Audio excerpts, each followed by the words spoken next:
सभी किसान भाइयों एवं मेरे प्यारे व्यूअर्स का मैं सिद्धार्थ भट्टाचार्य इफ्को किसान की ओर से हमारे इस फेसबुक लाइव सेशन में आपका हार्दिक स्वागत एवं अभिनंदन करता हूं।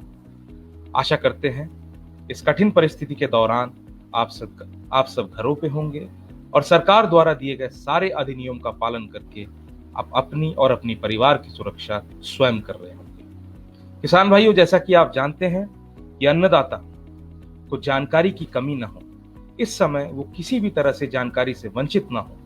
हमारी इफ्को किसान की ये अथक प्रयास है कि हम इस लाइव सेशन के दौरान किसानों को हर ज्वलंतशील मुद्दे, हर जरूरी से जरूरी बात करके आप तक हम अपने विभिन्न एक्सपर्ट्स द्वारा जानकारी दें और आपके हर समस्याओं का निवारण करें। जैसा कि आप देख रहे हैं कि पिछले 3-4 दिनों से हम लगातार कई ज्वलंत मुद्दों पे, कई ट्रेंडिंग टॉपिक्स पे हम बातचीत कर रहे हैं, जो कि समय की जरूरत है, समय की दरकार है। इसी तरह से आज हम एक नए विषय पे बातचीत करेंगे, एक नए टॉपिक के बारे में बातचीत करके आपसे उसके बारे में साझा करेंगे। आज का जो हमारा मुख्य विषय है, जैसा कि आप देख ही सकते हैं, मेरे ख्याल से इशारा ही काफी है। आज हम बात करेंगे आमों पर। आम के बागीचों का कैसे रखें ख्याल, उसके साथ एक नए एक्सपर्ट के साथ। हमारे साथ जो आज एक्सपर्ट जुड़ेंगे वो है मिस्टर अविनाश पवार, जो कि मृदा विज्ञान से संबंध रखते हैं और पिछले 12 साल से किसानों के बीच अपनी सेवा निर्वित कर रहे हैं। तो आइए हम सभी, हमारे लाइव व्यूअर्स का अभी तक 25 से 26 लोग लाइव जुड़ चुके हैं, समय बढ़ते ज्यादा से ज्यादा लोग लाइव होंगे। आइए आज हम हमारे एक्सपर्ट मिस्टर अविनाश पवार का आपसे तारुफ कराते हैं। अविनाश जी नमस्कार। नमस्कार, धन्यवाद सिद्धार्थ जी। किसान भाइयों, आप सभी को अविनाश पवार का प्यार भरा नमस्कार। अविनाश जी मैं चाहता हूं आप हमारे व्यूअर्स को आज का हमारा जो टॉपिक है, जो आज का हमारा विषय है, इसकी एक पृष्ठभूमि दे और पृष्ठभूमि देने के बाद शुरुआत करें। ओवर टू यू अविनाश जी। जी सिद्धार्थ जी, हमारे देश का महत्वपूर्ण फल आम है, ये बात तो आप सभी जानते हैं और ऐसा कोई इंसान नहीं है जो इसको पसंद नहीं करता। वैसे इसकी खेती लगभग पूरे भारत में की जाती है, लेकिन मुख्यतः इसकी खेती उत्तर प्रदेश, बिहार, उड़ीसा, पश्चिम बंगाल, तमिलनाडु, महाराष्ट्र व गुजरात में की जाती है। मनुष्य का बहुत प्रिय फल माना जाता है। इसमें खटास लिए हुई मिठास पाई जाती है। जी हाँ किसान भाइयों, ये जो मिठास है ये विभिन्न प्रजातियों के हिसाब से अलग अलग ऊपर नीचे रहती है। कच्चे आम से चटनी, अचार, कई पेय पदार्थ, जैम, जेली इससे बनाए जाते हैं। इसको फलों का राजा भी कहा जाता है। अगर हम इसके स्वास्थ्य गुण की बात करें तो vitamin A, vitamin B6, vitamin C का बहुत अच्छा स्रोत माना जाता है। कोलेस्ट्रॉल को कम करता है। आम खाने वाले लोग स्वास्थ्य की दृष्टि से देखें, अगर वो कमजोर हैं, पतले हैं, दुबले हैं, तो आम खाकर वजन भी बढ़ा सकते हैं। इसलिए कहते हैं आम खाने वाले लोग हष्ट पुष्ट तंदुरुस्त होते हैं। जी सिद्धार्थ जी। जी अविनाश जी, काफी अच्छी बात कही आपने। जैसा कि हम देख सकते हैं करीबन 35 लोग लाइव हमारे साथ जुड़ चुके हैं। संदीप नायक जी, सुभाष सिंह जी, आशीष जी, मनोज जी, स्नेहा जी, प्रकाश जी, बंकाराम गोदारा जी, सब ने अपना अभिनंदन दिया है। बहुत बहुत धन्यवाद हमारे लाइव सेशन में जुड़ने का। जैसा कि आपने पृष्ठभूमि आज दे ही दी है कि हम फलों के राजा आम और उसके रखरखाव और उसके बगीचे के बारे में बात करेंगे। और आपने अंत में यही कहा कि आम खाने वाले हमेशा हिष्ट पुष्ट होते हैं। तो मेरी सेहत को देख के तो लोग कह ही सकते हैं कि हाँ, मैं तो आम काफी खाता हूँ और पसंद भी करता हूँ। तो आइए आगे बढ़ते हैं हमारे पहले सेगमेंट की ओर। इसी बीच में व्यूअर्स से कहना चाहूंगा, आपको आम से संबंधित या कृषि से संबंधित कोई भी डाउट हो, कोई भी जानकारी हो, कमेंट करके लिखे, हम आपके लाइव सवाल यहाँ पे सुलझाएंगे भी। तो अविनाश जी, मैं चाहता हूँ आप हमारे व्यूअर्स बंधुओं को ये बताएं आज कि आम और आम के बगीचे का एक किसान के जीवन में क्या महत्व होता है। ओवर टू यू अविनाश जी। सिद्धार्थ जी, हमारा ये मानना है कि आम के बागों का किसान के जीवन में एक अलग ही महत्व है। बहुत सारे किसान भाइयों का तो कहना है कि आम के बागों से अब उतना लाभ नहीं मिलता जितना दूसरी फसलों से मिलता है। मैं तो कहता हूं कि किसान भाइयों, अपनी खेती के साथ साथ आम के बागीचे भी लगा लें तो इससे आप अधिक मुनाफा कमा सकते हैं। इससे आपको खाने के लिए अच्छे फल भी प्राप्त होंगे, साथ ही इससे कमाई भी अच्छी की जा सकती है, क्योंकि अन्य फसलों के मुकाबले आम के बागों में अधिक कार्य यानी अधिक मेहनत नहीं करनी पड़ती है और इससे लाभ भी दूसरों की अपेक्षा अच्छा प्राप्त किया जा सकता है। इससे आप कितना लाभ ले सकते हैं, इसके बारे में भी हम इसी कार्यक्रम में चर्चा करेंगे। जी सिद्धार्थ जी बताइए। जी अविनाश जी, आपने ये बताया कि आम का कितना बड़ा महत्व है किसान भाइयों के जीवन में। हम आगे बढ़ते हैं, हमारे पास पहला सवाल भी आ चुका है, तो मैं चाहता हूं आप पहले इस सवाल का जवाब दे दें अविनाश जी, उसके बाद हम अपने अगले सेगमेंट की ओर बढ़ेंगे। सोनी ठाकुर जी हमारे साथ लाइव सेशन में। सोनी ठाकुर जी ये जानना चाहते हैं, संक्षिप्त में उनके इस सवाल का जवाब दे दें अविनाश जी, कि मैंगो की ग्राफ्टिंग कब होती है। अविनाश जी। जी जी जी जी मैंगो की ग्राफ्टिंग अगर आप सघन खेती करना चाहते हैं तो इसकी ग्राफ्टिंग अक्टूबर में की जाती है, अक्टूबर नवंबर में। अक्टूबर नवंबर में आप इसकी ग्राफ्टिंग कर सकते हैं। तो आशा करते हैं सोनी ठाकुर जी आपको आपके प्रश्न का उचित जवाब मिल गया। बढ़ते हैं हम अपने अगले सेगमेंट की ओर। अविनाश जी, जैसा कि हम ये देख रहे हैं, सभी किसान भाई भी इस चीज को महसूस कर रहे हैं, पिछले दशक और इन दशकों की अगर हम तुलना करें, पिछले दशकों में क्या होता था, खेती बाड़ी नेचुरल तरीके से होती थी, प्राकृतिक तरीके से होती थी और ज्यादा ख्याल नहीं रखना पड़ता था। पर जैसे जैसे इंसान आगे बढ़ता गया है, और खास करके ये जो पिछला दशक है, ये जो दशक हम जिसमें है, इसमें आम के साथ साथ सभी फसलों का कुछ ज्यादा ही ध्यान रखना पड़ता है। तो इसका क्या मुख्य कारण है, मैं चाहता हूं ये आप किसान भाइयों को बताएं। उसके बाद हम लेंगे अपना दूसरा प्रश्न। जी Avinash ji, over to you. Siddharth जी, जैसा आप सभी देख ही रहे हैं, किसान भाई भी देख रहे हैं कि अंधाधुंध पेस्टिसाइड का इस्तेमाल किया जा रहा है। कितनी सारी फैक्ट्रीज लगी हुई हैं, खेतों में आग लगाई जाती है, फैक्ट्रियों का धुआं है, गाड़ियों का धुआं है। इस वजह से पॉल्यूशन जो बढ़ रहा है, इसकी वजह से मौसम में बदलाव हो रहा है। अगर हम बात करें अप्रैल, मई और जून महीने की बात करें तो खड़ी लू का महीना होता था, एकदम गर्म हवाएं चलती थी। लेकिन इस बार आपने अप्रैल के महीने में देखा है कि क्या तापमान था, बारिश हो रही थी। बारिश का महीना नहीं है अप्रैल का। आप देखते हैं कि सर्दियां जाकर के जनवरी फरवरी में होती हैं, जबकि सर्दी पहले अक्टूबर से शुरुआत हो जाती थी। कहते थे कि दिवाली शुरू हुई तो सर्दी ने जन्म ले लिया है। तो ये मौसम में जो बदलाव हुआ है, इसकी वजह से दिक्कत हुई है। इस बार अप्रैल के महीने में बारिश हुई, हवा पूर्वई चली, जबकि हवा पूर्वई नहीं चलती है, पछुआ हवा चलती है, और इसमें नमी रही है। इसकी वजह से कीट और बीमारियां बढ़ी हैं, और तेज तूफान की वजह से अच्छे जो आम थे वो भी हवा में गिर गए हैं। तो ऐसे में आपने बागों का पूरा ख्याल आपको अच्छे से रखना होगा। जी सिद्धार्थ जी। जी, काफी अच्छी बात आपने बताई है। हमारे पास सवालों की फहरिस्त लग चुकी है, सवालों में हम आएंगे। पहले तो आशीष काले जी ने पूछा है कि how to manage irrigation in mango orchard. Ashish ji, इस विषय पे हम चर्चा करेंगे, हमारे आगे सेगमेंट में है। और एलसी पवार जी ने भी एक सवाल पूछा है कि सघन बागवानी के बारे में बताएं। तो सघन बागवानी भी हमारे सेगमेंट में है। एलसी पवार जी हमारे साथ जुड़े रहिए लाइव सेशन में, आगे हम बताएंगे। तो चलिए अविनाश जी, आगे बढ़ते हैं हमारे दूसरे सेगमेंट की ओर। कुल 30 लोग हमारे साथ लाइव जुड़ चुके हैं इस समय। मैं चाहता हूं आप ये बताएं कि जैसा कि आपने पिछले दशकों के बारे में बताया, पृष्ठभूमि के बारे में बताई, आमों के राजा, आम को राजा क्यों कहा जाता है, अब मैं चाहता हूं आप किसान भाइयों को बताएं कि जो आम के बगीचे हैं उनका सुचारू रूप से किस तरह से रखरखाव किया जाए, और फूलों से लेके फलन तक किसान भाई किन बातों का ख्याल रखने अपनी बगीचे को सुचारू रूप से ख्याल रखने के लिए। Avinash ji, over to you.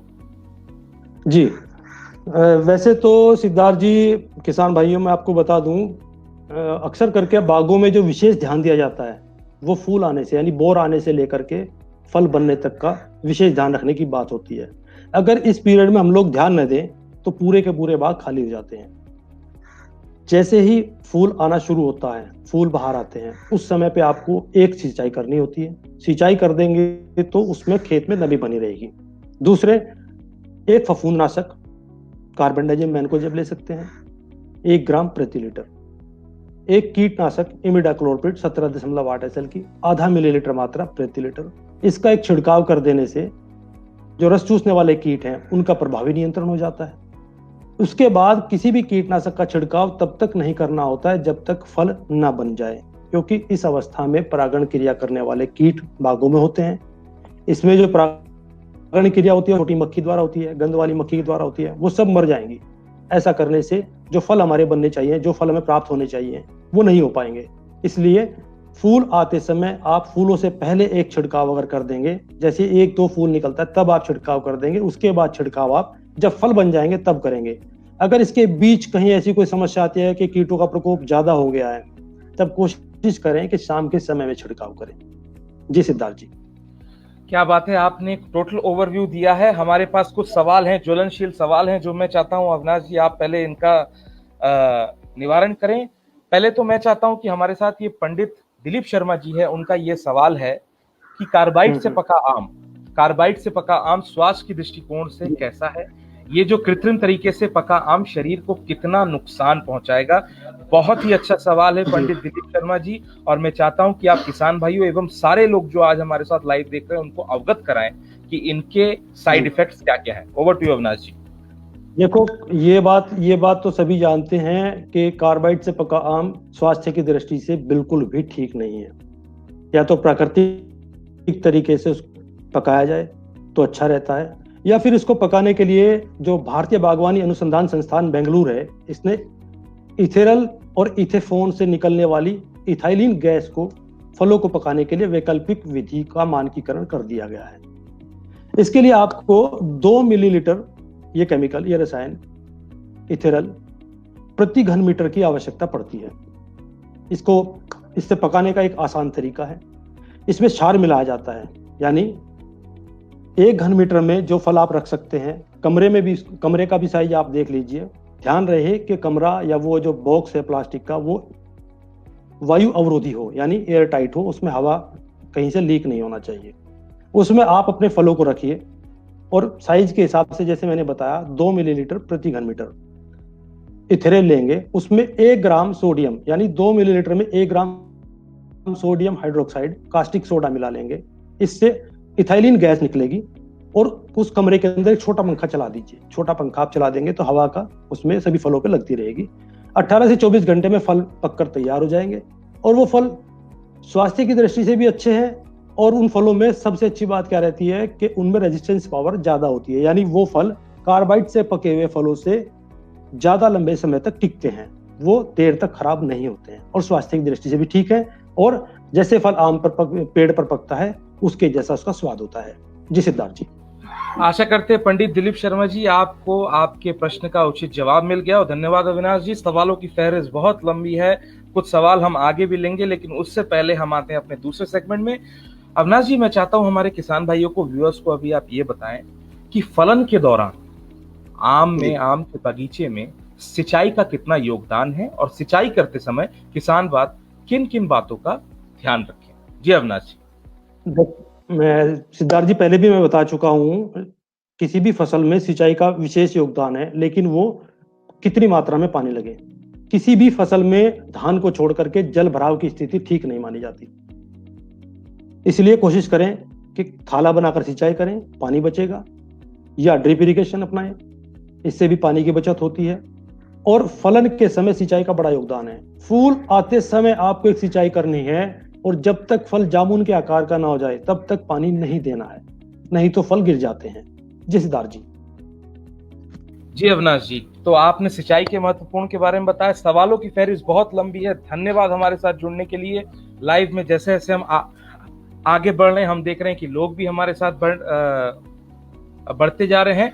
मैं चाहता हूं, क्योंकि 2-3 सवाल आ चुके हैं, इससे भले ये हमारे विषय से थोड़ा हट के है, कुछ सवाल ऐसे आए हैं जैसे कि यदि बलुई दोमट मिट्टी हो, और या इस समय, क्योंकि अभी आने वाले समय धान का है, धान की कौन कौन सी मुख्य वैरायटियां हैं जो किसान भाई लगा सकते हैं। संक्षिप्त में आप इसको जरा एक बार कवर कर दीजिए, क्योंकि हमारे कई किसान भाइयों की थोड़ी समस्या है। सिद्धार्थ जी, ये प्रश्न है इनका, धान की कौन सी वैरायटी ला सकते हैं। इसमें अब बहुत सारी चीजें रहती हैं कि कौन सा क्षेत्र है। पहले तो फसल का चुनाव उसका करना चाहिए जिस फसल की आपके यहाँ मार्केट है, जिसकी अच्छी डिमांड है, उस किस्म का चुनाव करें। दूसरा, आपका खेत कैसा है। कई बार क्या होता है कि किसी खेत में कोई वैरायटी अच्छी पैदा होती है, किसी खेत में कोई वैरायटी अच्छी पैदा होती है, तो और उसमें भी इनको कौन सी धान लगानी है। इनको बासमती सेगमेंट में लगाना है, या इनको पीआर में लगाना है, मोटा लगाना है, परमल राइस लगाना है, तो इस हिसाब से इनको चुनाव करना होगा। जी सिद्धार्थ जी। तो आशा करते हैं अमित कुमार यादव जी, सुभाष बोरा जी, जिन्होंने ये मुख्य सवाल पूछे थे, आपको आपके सवाल का उचित जवाब मिल गया है। आगे बढ़ते हैं समय को देखते हुए। अब आते हैं कीट पतंगों के ऊपर, और कीट पतंगों का किस तरह से प्रबंधन किया जाए। सबसे पहला कीट भुनगा कीट। अविनाश जी, इसके बारे में आप बताएं हमारे किसान भाई को। ये सिद्धार्थ जी, ये अगर हम बात करें इस कीट की, तो अगर इसका समय पे ध्यान न दें तो ये पूरे बागों के फलों को खत्म कर देता है। प्रारंभिक अवस्था में जैसे फूल आता है, इसका सबसे ज्यादा प्रकोप होता है, यानी फरवरी, मार्च, अप्रैल 3 महीने में इसका बहुत प्रकोप होता है। इसका लार्वा और वयस्क दोनों नुकसान को पहुंचाते हैं। जो पौधे हैं, पौधे के फूलों से और छोटे फलों से रस चूसते हैं। इसकी मादा एक बार में 100 से 200 अंडे दे देती है और 12 से 22 दिन में इसका पूरा जीवन चक्र हो जाता है। तो इसलिए अपने बागों का विशेष ध्यान रखें। भुनगा आता कहाँ से है? भुनगा पैदा होता है जमीन से। जमीन से चढ़ता है तने पे, तने से डालियों पे, डालियों से फलों और फूलों पे। इसलिए हमें क्या करना होता है, जैसा मैंने बताया था कि फूलों की अवस्था से पहले खेत की साफ सफाई रखें, बड़े जो खरपतवार है उनको निकाल दें और खेत को साफ रखें। भुनगा अगर नजर आता है तो एक कीटनाशक मैंने बताया था कि आप उसको फूलों की अवस्था से पहले कर देंगे तो ये काफी हद तक नियंत्रित रखता है, इमिडाक्लोपरिड। उसके बाद फिर फल बनने तक आप उसका छिड़काव कर सकते हैं।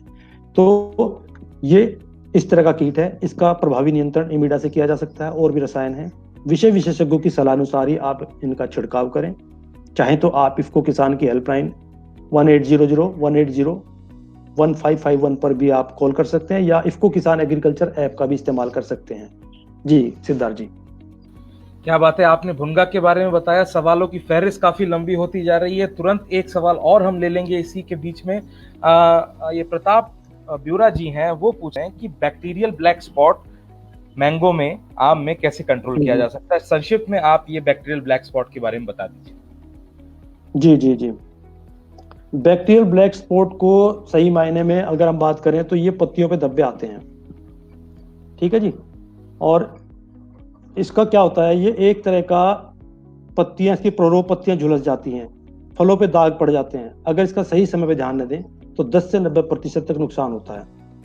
बरसात के पहले जो इसकी टहनियां हैं वो सारी की सारी आपको हटानी पड़ती हैं जिसपे पत्तियों पे लगा हुआ है, और उसके बाद एक फफूंदनाशक का और एक स्ट्रेप्टोसाइक्लिन मिला करके छिड़काव करना होता है। जी सिद्धार्थ जी। जी अविनाश जी, तो आपने बैक्टीरियल स्पॉट के बारे में बताया। आशा करते हैं प्रताप जी आपको आपके सवाल का उचित जवाब मिल गया है। लगातार सुरेंद्र वर्मा जी हमारे साथ है। सुरेंद्र वर्मा जी, धन्यवाद हमारे साथ जुड़ने के लिए। सुरेंद्र भाई का हालांकि थोड़ा सा हट के ये सवाल है, मैं चाहता हूँ 2 मिनट में आप उसको भी बता दें, क्योंकि लगातार सुरेंद्र भाई हमसे पूछ रहे हैं कि किन्नू के बाग में फूल आया तो सिंचाई कर दी थी, फल नहीं आया। पिछले साल सिंचाई नहीं की थी तो फल बहुत आया था।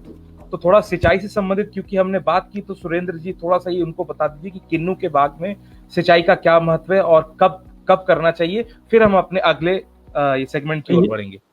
अविनाश जी, ये हमने आम के बागों में भी बताया है कि जब हम फलन होता है, जब फूल आते हैं, फूलों से पहले हमें सिंचाई करनी होती है। फूलों की अवस्था में अगर हम सिंचाई करते हैं तो फूल झड़ जाते हैं। छोटे साइज के फल होते हैं, तब हम सिंचाई करते हैं तो झड़ जाते हैं। अगर फलों को झड़ने से आपको बचाना है तो NAA, नेफ्थलीन एसिटिक एसिड, इसका छिड़काव आप कर सकते हैं, ठीक है जी। 1 मिलीलीटर प्रति 5 लीटर पानी के हिसाब से घोल बनेगा। जी, आशा करते हैं सुरेंद्र वर्मा जी आपको आपके सवाल का उचित जवाब मिला है और आप बने रहे हमारे साथ बनने के लिए, सवाल पूछने के लिए धन्यवाद। आगे बढ़ते हैं हम अपने सेगमेंट में। आपने भुनगा के बारे में बताया, अब मैं चाहता हूं आप दीमक तथा फल मक्खी दोनों के बारे में आप कवर करें हमारे इस सेगमेंट में। जी अविनाश जी जी जी जी, अगर हम बात करें दीमक की, दीमक देखिए, दीमक एक ऐसा कीट है जो जमीन में गहराई में रहता है। इसका बामीठा है कि आप उम्मीद भी नहीं कर सकते कि ये 400 मीटर 500 मीटर गहराई इसकी बामीठा हो सकती है। तो दीमक को कंट्रोल नहीं किया, मारा नहीं जा सकता, लेकिन इसके कई तरीके हैं कंट्रोल करने के। सबसे पहले तो आपको पता करना है आपके खेत में दीमक है कि नहीं है। पता करने के लिए आप भैंस का ताजा गोबर या गाय का ताजा गोबर लीजिए और बाग में 2-3 जगह रख दीजिए। जब आप उसको रख देंगे तो आप आज शाम को रखेंगे तो कल शाम जाकर चेक करें, उसमें दीमक पाएगी। अगर दीमक पाई जाती है तो उसको कई तरीके से नियंत्रित किया जा सकता है। चाहे तो आप मक्के के भुट्टों का मटके में दबा करके इस्तेमाल कर सकते हैं।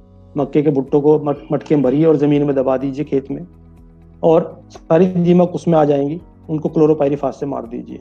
या फिर आप रासायनिक नियंत्रण की हम डायरेक्ट बात करते हैं तो आप 1.5 लीटर क्लोरोपाइरीफास को 20 किलो सूखी रेत में मिला लीजिए और प्रति एकड़ बुरकाव करके सिंचाई कर दीजिए। जी सिद्धार्थ जी। जी अविनाश जी, मैं चाहता हूँ ये फल मक्खी के बारे में भी आप तुरंत बता दें किसान भाइयों को। जी जी, फल मक्खी का तो सही मायने में आप पूछो, बहुत नुकसान करती है ये। फलों में इनका जो मादा होती है वो जननांग फलों के अंदर अपना जननांग घुसाती है और अंडे दे देती है। 12 से 24 घंटे में उस अंडे से सुंडी बाहर निकल आती है, मैगेट निकल आती है और फल के गुद्दे को खाने लगती है। फल सड़ जाता है और गिर जाता है। इसके लिए यूजिनोल 1 मिलीलीटर और मेलाथियान 50% 1 मिलीलीटर, यानी दोनों की बराबर मात्रा लेकर के इनको एक रुई के कपड़े, रुई को भिगो करके एक खुले बर्तन में पेड़ के ऊपर टंगा देते हैं। ऐसा करने से यूजिनोल की खुशबू से जो कीट होते हैं वो आएंगे और कीटनाशक के संपर्क में आकर वो मर जाते हैं। इस तरह से फल मक्खी का आप नियंत्रण कर सकते हैं। जी सिद्धार्थ जी। क्या बात है अविनाश जी, आपने फल मक्खी के बारे में बताया, दीमक के बारे में बताया, भुनगा के बारे में बताया। हम तुरंत अपना एक और सवाल ले लेते हैं। प्रशांत कुशवाहा जी जो पूछ रहे हैं कि सर मड़ुआ को कैसे कंट्रोल करें। मरुआ, मडुआ के बारे में बोल रहे हैं, ये मडुआ सिद्धार्थ जी मडुआ कोई मतलब कीट है नहीं, इनकी लोकल भाषा में होगा। या तो इनका क्वेश्चन आप रख लीजिए, मैं इनका जवाब बाद में दूंगा, क्योंकि मडुआ एक इनकी लोकल भाषा में कीट है। प्रशांत जी, मैं चाहता हूं कि आप इस अपने सवाल को थोड़ा सा और मॉडिफाई कर लें ताकि हमारे एक्सपर्ट को बताने में आसानी हो। हमने बात की अभी तक कीटों की और कौन कौन से मुख्य कीट जो कि आम के बाग में लगते हैं। अब हम बात करते हैं रोगों की। तो जो रोग हैं, काफी रोगों से भी आम के बगीचे काफी ग्रसित होते हैं। तो कुछ मुख्य रोग हैं, मैं चाहता हूं आप किसान भाइयों को उनको बताएं। उनमें डाईबैक है, गमोसिस है और गुम्फा, ये 3 रोग हैं। इन 3 रोगों को आप कवर करें अविनाश जी और इनके बारे में हमारे किसान भाइयों को बताएं। वैसे तो रोगों में अगर हम बात करें तो पाउडरी मिल्ड्यू भी आता है, कोयलिया रोग भी आता है, शामवर्ण भी आता है। लेकिन चलिए मैं आपके अनुसार बताता हूं। तो डाईबैक की अगर हम बात करें, डाईबैक आज की तारीख में आम के बागों में बहुत बुरी तरह से आया हुआ है। अक्सर करके किसान भाई आप देखते होंगे कि बाग की चोटियां जो होती हैं वो सूखी हुई होती हैं और ऊपर से पत्तियां गिरनी शुरू हो जाती है और सीधी उंगली की तरह से ऐसे खड़ी रहती हैं ऐसे। तो ये डाईबैक है। इसमें क्या करना होता है, ग्रसित टहनी को ऊपर से काटा जाता है। इसका कारण क्या है कि इसमें जो खुराक होती है पौधे की वो ऊपर तने तक नहीं पहुंच, चोटी तक नहीं पहुंच पाती है और धीरे धीरे धीरे करके पौधा सूखना शुरू हो जाता है। तो ऐसे में आपको करना क्या है, ऐसे में आपको जो ग्रसित टहनी है उनको काटना है और उसके ऊपर आपको लेप लगाना है कॉपर ऑक्सीक्लोराइड का और पौधे को पूरा पोषक तत्व दें। नीचे जमीन में पोषक तत्व कितना पेड़ की उम्र के हिसाब से देना होता है उसके बारे में हम आगे चर्चा करेंगे। जी सिद्धार्थ जी। बात करते हैं गमोसिस रोग की। गमोसिस रोग भी एक खतरनाक रोग है। वैसे तो पेड़ पौधों में कम आता है, लेकिन जिसमें आता है उसको ले बैठता है। बहुत सारे पेड़ सूख जाते हैं। ये समस्या भी आजकल देखने को मिल रही है। पौधे के तनों से गोंद निकलता है। अगर उसको समय पे ध्यान न दे तो वो गोंद इतनी तरह निकलता है कि पूरे तने के अंदर फैल जाता है और वो तना, उसकी छाल तने को छोड़ देती है और पूरे पौधे में ऊपर खुराक जानी बंद हो जाती है और पौधा सूख जाता है। तो ऐसे में जहां से गोंद निकलता है उसको खुरच दीजिए। खुरचने के बाद वहां पर आप कॉपर ऑक्सीक्लोराइड का लेप कीजिए और पेड़ को कॉपर ऑक्सीक्लोराइड की जड़ में चारों तरफ रिंग बना करके भी आप कॉपर ऑक्सीक्लोराइड या नीला थोथा उसके नीचे जमीन में दीजिए। जी सिद्धार्थ जी। अगला जो कीट आपने बताया था वो बताया था गुम्फा रोग, गुम्फा रोग। गुम्फा रोग में क्या होता है, जहां फूल आता है, कोर आता है, बोर आता है, तो वहां फल ना बन करके एक गुच्छा सा बन जाता है। सही मायने में ये सबग्लूटिस नामक एक कवक के कारण होता है। ये कवक, इसका प्रसार करती है मकड़ी। बहुत छोटी मकड़ी होती है जिसका प्रसार पूरे खेत में करती है। और ये बीमारी मुख्यतः उत्तर प्रदेश के उत्तरी भारत के क्षेत्रों में पाया जाता है, क्योंकि यहाँ अक्टूबर से फरवरी तक तापमान बहुत कम रहता है। इसके कारण क्या होता है, तो ये क्या होता है कि इसमें हमारे इस क्षेत्र में ज्यादा होता है, बाकी क्षेत्र में नहीं होता, क्योंकि बाकी क्षेत्र में तापमान अधिक होने की वजह से जिफेरिन नामक एक द्रव बनता है जिसके कारण माल फॉर्मेशन नामक बीमारी से पौधे को बचाया जा सकता है। लेकिन ऐसे में आपको करना क्या है, जहां ये बीमारी आती है, जहां से बीमारी शुरू हुई, मकड़ी फैलाने का काम करती है। आता कहाँ है, मॉल फॉर्मेशन आता है। इसलिए आपको ग्रसित जो गुच्छे हैं उनको सावधानी पूर्वक तोड़ना है और मकड़ी के नियंत्रण के लिए आपको कीटनाशक का किसी का छिड़काव करना है। मकड़ी के लिए आप इसका भी छिड़काव कर सकते हैं, इमीडिया का भी छिड़काव कर सकते हैं। जी सिद्धार्थ जी। क्या बात है अविनाश जी, आपने अभी रोगों के बारे में बताया, हमने कीट के बारे में अभी इस समय बात की। हमारे साथ जुड़े रहे, आगे हमारे कुछ ही सेगमेंट और बाकी हैं जिसमें मुख्य तरह से पूरे एक किसान किस तरह से अपने बाग एवं बगीचों का ख्याल रख सकते हैं उसके बारे में हम धीमे धीमे बढ़ रहे हैं। कई बातें हमने कर ली है और कई बातें शेष हैं। समय का अभाव है, इसलिए हम सारे प्रश्नों के जवाब नहीं दे पाएंगे, पर किसान भाई जो भी हमारे साथ इस समय लाइव है, हम ये वादा करते हैं आपकी जो भी दिक्कतें हैं, आप अपने प्रश्नों का सवाल, आप अपने प्रश्न हमारे इस फेसबुक पेज में दें और हम आपसे वादा करते हैं 24 घंटे के अंदर अंदर हम उसका जवाब देंगे। आगे बढ़ते हैं। जैसा कि आपने अभी रोगों के बारे में बताया, मैं ये चाहता हूं आप हमारे किसान भाइयों को बताएं कि खरपतवार नियंत्रण तथा जुताई का आमों के बाग में क्या महत्व है। ओवर टू यू अविनाश जी किसान भाइयों, जैसा मैं अक्सर करके देखता हूँ गांव में, तो बहुत सारे किसान भाई बोलते हैं बाग देखना है तो साहब उनका देखिए, एक दिन का खरपतवार का नहीं है। बाग देखना है तो उनका देखिए, कितनी वो हर 15 दिन में एक जुताई करते हैं। लेकिन बागों की जुताई वर्ष में 2 या 3 बार ही करनी चाहिए। जुताई को लेकर जो भ्रांति है वो दिमाग में से निकाल दीजिए। होता क्या है कि जो बागों की जो जड़ें होती हैं, छोटी जड़ें, अपस्थानिक जड़ें जिनको बोलते हैं, वो बागों में फैली होती हैं। जब हम हैरो चलाते हैं या हम रोटावेटर चलाते हैं या हम कल्टीवेटर चलाते हैं तो वो जड़ें टूट जाती हैं। फिर वो पौधा अपनी जड़ों का निर्माण करता है। फिर हम 15 दिन बाद फिर हम हैरो चला देते हैं तो पौधा जड़ें निर्माण करता रहेगा, हम जड़ें काटते जाएंगे। तो पौधे को जो पोषक तत्व मिलने चाहिए वो नहीं मिलते। हमें कोशिश करनी चाहिए, जो बड़े खरपतवार हैं, ऊंचे पौधे हैं, उन पौधों को हमें निकालना चाहिए बाग से। बाग की जुताई वर्ष में 2 बार या 3 बार ही करनी चाहिए अगर आवश्यकता हो तब। जी सिद्धार्थ जी। तो आपने अभी खरपतवार नियंत्रण एवं ये जुताई का कितना महत्व है ये आपने बताया। हमारे साथ जुड़े रहिए, हम आने वाले अपने कुछ ही सेगमेंट हमारे शेष रह गए और इन सेगमेंट शेष होने के बाद हम आशा करेंगे कि एक कंप्लीट पैकेज किस तरह से बागों का नियंत्रण, आम के बागों का रखरखाव किया जा सके, इसकी पूरी जानकारी आपको प्राप्त हो जाएगी। आगे बढ़ते हैं हम उर्वरक की मात्रा एवं उर्वरक प्रबंधन, किस तरह से किसान भाई अपने आम के बगीचों में उर्वरक का प्रबंधन कर सकते हैं, उर्वरक कितना दे सकते हैं। जी अविनाश जी। सिद्धार्थ जी, उर्वरक का मैं आपको सीधा सीधा बता देता हूँ। गोबर की खाद 30 से 40 किलो 1 वर्ष के पौधे के लिए, और 10 वर्ष के पौधे के लिए 70 से 80 किलो वर्ष में 1 बार पर्याप्त रहती है। नाइट्रोजन की आधी मात्रा, पोटाश की और फास्फोरस की पूरी मात्रा जुलाई में और शेष मात्रा अक्टूबर में दी जाती है, और ये पौधे की उम्र के हिसाब से होती है। 1 वर्ष के पौधे के लिए नाइट्रोजन 100 ग्राम, फास्फोरस 50 ग्राम, पोटाश 100 ग्राम, बोरॉन 25 ग्राम, सल्फर 30 ग्राम। और ये इसी तरह वर्ष के हिसाब से नाइट्रोजन 100 से 200 ग्राम हो जाएगी, तीसरे वर्ष 300 ग्राम, चौथे वर्ष 400 ग्राम। इसी तरह पोटाश भी पहले वर्ष 100 ग्राम, दूसरे वर्ष 200 ग्राम, और इसी तरह 10 वर्ष तक जाकर के ये जो होती है 1 किलो नाइट्रोजन और पोटाश 1 किलो, फास्फोरस 500 ग्राम, बोरॉन 250 ग्राम और सल्फर 300 ग्राम प्रति पेड़ के हिसाब से दी जाती है। जी सिद्धार्थ जी बताइए। तो ये हमने अभी बात की उर्वरक के बारे में, कितनी उर्वरक की मात्रा, खाद की मात्रा किसान भाई अपने बगीचों में दे सकते हैं। डॉक्टर ये संजीत कुमार ने कहा है, वेरी गुड इंफॉर्मेशन। धन्यवाद डॉक्टर साहब हमारे साथ लाइव सेशन में जुड़ने के लिए। नीलेश चौधरी ने अपना अभिनंदन दिया है। ये सुमित चौरसिया जी ने भी अपना अभिवादन किया है। अब हम आगे बढ़ते हैं, क्योंकि हमने देखा, हमने बात की कई विषयों पे इस समय बात की, किस तरह से कंप्लीट पैकेज हमने बताया किसान भाइयों को कि अपने बागों का रखरखाव एवं सुचारू रूप से ख्याल रख सकते हैं। यदि किसान भाई इस बातचीत को फॉलो करते हैं, इस जानकारी को प्रैक्टिस में लाते हैं, तो किसान भाई औसतन या फिर मिनिमम अगर हम बात करें, साल भर में अच्छे सुचारू रूप से ख्याल रखे गए आम के बगीचों से कितनी कमाई कर सकते हैं। जी अविनाश जी।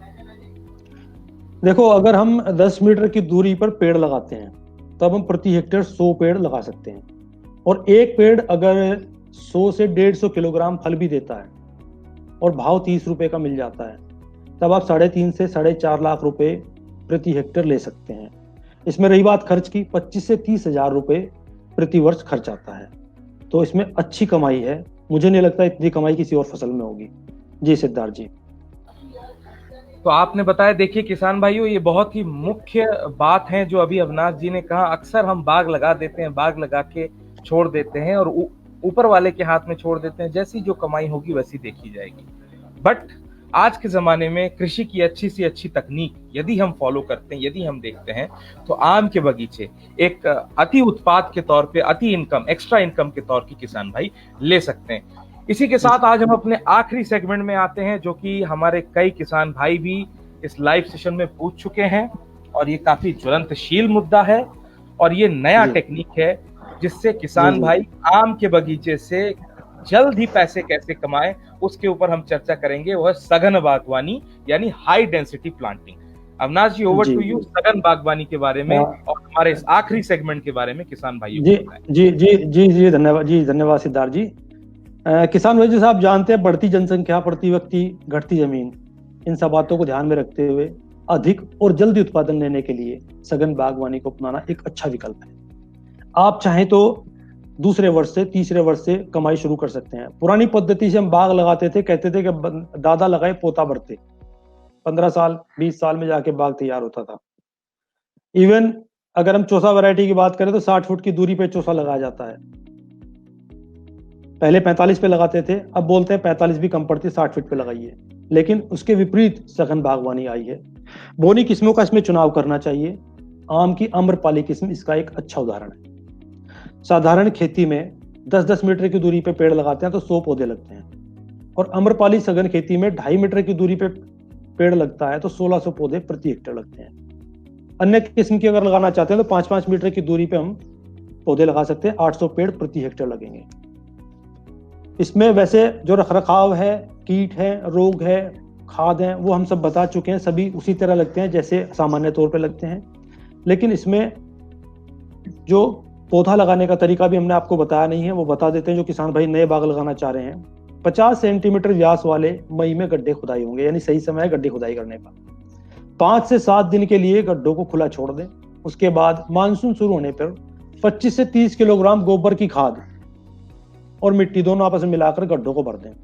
उसके बाद गड्ढे में मिट्टी को क्लोरोपाइरीफॉस से मिट्टी की सतह को 95 सेंटीमीटर मिट्टी को ऊपर से नीचे तक उसको 2 ग्राम प्रति लीटर पानी के हिसाब से घोल बनाकर उपचारित कर लें। उसके बाद तुरंत रोपाई कर दें, और रोपाई करने के बाद तुरंत सिंचाई कर देना चाहिए। इन बागों में जो मुख्य कार्य होता है वो होता है कैनोपी मैनेजमेंट का, यानी काट छांट का। जब पेड़ की रोपाई को 1 वर्ष हो जाए, जमीन से 60 से 70 सेंटीमीटर की हाइट पर मुख्य तने को काट दिया जाता है। यह कार्य अक्टूबर से दिसंबर तक करना चाहिए। कटिंग के बाद मार्च अप्रैल में नए कल्ले निकल के आएंगे, नई शाखाएं निकल के आएंगी। इसमें से चारों साइड की एक एक लाइन, एक एक कल्ला छोड़ देते हैं, यानी 4 टहनियां छोड़ देते हैं। बाकी टहनियों को काट कर हटा देते हैं। इस कार्य को मई में किया जाता है। फिर अक्टूबर नवंबर में शाखाएं की कटाई की जाती है इसी तरह से, और उस तरह से पौधे को एक छतरी नुमा रूप हम दे देते हैं। उसके बाद भी कटाई छटाई करते रहना चाहिए। जो भी बढ़ती है टहनी उसको काटते रहना चाहिए, और सूखी टहनियों को भी हटाते रहना चाहिए। हर बार कटे स्थान पर जब भी हम कटाई करेंगे उसके ऊपर कॉपर ऑक्सीक्लोराइड का लेप लगाएंगे। इससे क्या होता है, ये मरहम का काम करता है। जी सिद्धार्थ जी, अभी अगर हम बात करें गुणवत्ता की बात करें, पुरानी पद्धति में अधिक खुराक पत्तियां ले लेती हैं, फलों की गुणवत्ता पर प्रभाव पड़ता है। इसमें कम ऊंचाई होने के कारण कीटों की, रोगों की रोकथाम प्रबंधन आसानी से किया जा सकता है। और यह देखा गया है कि इसमें ग्रेड 1 यानी A grade, A B C 3 grade होते हैं फल के। एक अच्छी क्वालिटी का होता है, एक मध्यम क्वालिटी का होता है, और एक लो क्वालिटी का होता है। तो ए ग्रेड के फल इस पद्धति में ज्यादा मिलते हैं। लाभ इसमें 2 से 3 गुना अधिक मिलता है सामान्य बागों से। आम की आम्रपाली में अगर 35,000 प्रति वर्ष खर्च आता है, और पारंपरिक खेती में 20 से 25,000 रुपए प्रति वर्ष खर्च आता है। आम की आम्रपाली प्रति हेक्टेयर 15 से 20,000 किलो आम प्रति हेक्टेयर देती है, जबकि सामान्य उसमें हम 6 से 8,000 किलो आम प्रति हेक्टेयर ले पाते हैं। जी सिद्धार्थ जी बताइए। तो आपने काफी महत्वपूर्ण जानकारी दी सघन बागवानी के ऊपर। ये नई टेक्नोलॉजी है, नई कृषि की तकनीक है, जिसमें ये जो कंसेप्ट है कि दादा लगाए और पोता खाए, ये वाले भ्रांति से अब हम दूर आ चुके हैं। अब अगर पोता लगाएगा तो पोता ही आम खाएगा। आने वाले समय में यही यही जो कंसेप्ट है धीमे धीमे बढ़ रहा है कि बागीचों से भी किस तरह से अधिक उत्पाद ले सकते हैं। क्योंकि किसान भाइयों, हम समझते हैं समय सबके लिए महत्वपूर्ण होता है, समय का पालन करना बहुत जरूरी है। आशा करते हैं कि आज जो जानकारी हमने आपसे साझा की, आम के बागीचों का किस तरह से सुचारू रूप से ख्याल रखे। हम अपने एक्सपर्ट अविनाश पवार जी का बहुत बहुत धन्यवाद देना चाहते हैं कि वह हमारे बीच आए और हमारे किसान भाइयों को इसके बारे में बताए। अविनाश जी, बहुत बहुत धन्यवाद हमारे साथ जुड़ने के लिए। बहुत बहुत धन्यवाद सिद्धार्थ जी। लेकिन एक बात मैं फिर किसान भाइयों को कहना चाहूंगा, हम लोग अक्सर करते क्या हैं, अपना गन्ने की खेती हम स्वयं करते हैं, धान की खेती स्वयं करते हैं, गेहूं की खेती स्वयं करते हैं, लेकिन बागों की खेती हमारी कोई और करता है। हम अपने बागों को ठेके पे देते हैं।